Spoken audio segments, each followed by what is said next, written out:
It wasn't supposed to be anything more than a quick stop, a passing curiosity. But the moment I pulled my car off the road and laid eyes on that farm, I felt it. That cold feeling that spreads through your body like ice water being poured directly into your veins. I should have turned around. I should have kept driving, but I didn't. I never do. I just moved to this sleepy little town, seeking peace after a chaotic city life, the kind of place where everyone knows everyone, where the streets are quiet, and the air smells fresh. But even in the stillness of this seemingly perfect town, something always felt off. The town locals whispered about the farm, of course. It was hard not to hear the stories. There's always a haunted place, a dark secret in every small town. People said the owner had gone mad, that he heard voices in the walls. Others swore they saw strange lights flickering in the windows on stormy nights. But no one ever went near it. I assumed it was just another ghost story until that evening. The sun was setting, casting a blood-red glow across the sky as I drove past the gate. The house, a crumbling skeleton of a farmhouse, loomed in the distance. It was surrounded by a thick tangle of trees and vines, as if nature itself was trying to hide it from the world. The barn leaned to one side like it might collapse any minute. Yet, for reasons I still can't explain, I felt an overwhelming urge to stop. I parked my car by the side of the road, the gravel crunching under the tires as the last bit of daylight disappeared behind the trees. The wind picked up, rustling the leaves in a way that sounded like whispers, and for a second I thought I heard my name carried on the breeze. But that's impossible, right? There was no one around, no one but me.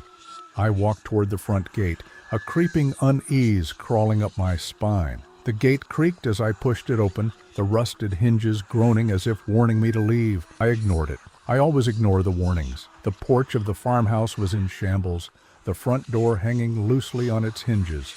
I stepped inside, my flashlight cutting through the thick, suffocating darkness. The air was stale, thick with the smell of mildew and decay. It felt like the house had been waiting for me, like it knew I was coming. I moved through the house cautiously, each step echoing through the empty rooms.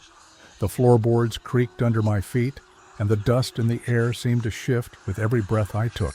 Then I heard it, a sound so faint I almost didn't notice it at first, a soft tapping from upstairs. My pulse quickened. I told myself it was nothing, a rat, the house settling. But deep down, I knew that wasn't it. I made my way up the narrow, creaky stairs, the tapping growing louder with each step. When I reached the landing, I froze. At the end of the hallway was a door, just slightly ajar, faint light spilling from within. The tap, tap, tap continued. It was coming from that room. I couldn't move.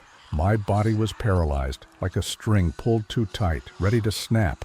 But curiosity dragged me forward, and against every instinct telling me to turn back, I pushed the door open. What I saw made my blood run cold. There, in the far corner of the room, was an old rocking chair. It was moving, slowly, methodically, back and forth, but there was no one sitting in it, no one near it. The chair creaked with each rock, and I swear the air around it felt thicker, like something was pressing down on me, something watching me. I reached for my phone, my hands trembling. I had to take a picture. I had to prove I wasn't going crazy. But as I raised my phone, the chair stopped. Then the whisper came, "Get out."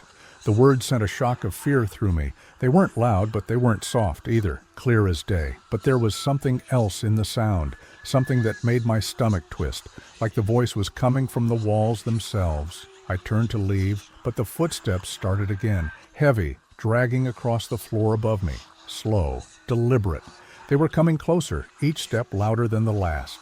I was no longer alone. I raced down the stairs, my heart pounding in my chest. I could hear something behind me, following. The door slammed shut behind me, and I almost collapsed in the yard, gasping for breath. But when I looked up, there it was, the attic window, a shadow, dark, tall. It was watching me. I didn't look back until I was safely in my car, speeding away, the farm shrinking in the rearview mirror. But even now, I can still hear the chair rocking, the voice calling out to me, and the thing in the attic, I know it's still there waiting for someone to be stupid enough to come back. And the worst part? I'm sure it knows my name now. If you think you can handle more of this, don't stop here. I've got other stories that will make your blood run cold. But be warned, once you step into the dark, there's no turning back. Go ahead, click the next video, and see just how deep this rabbit hole goes.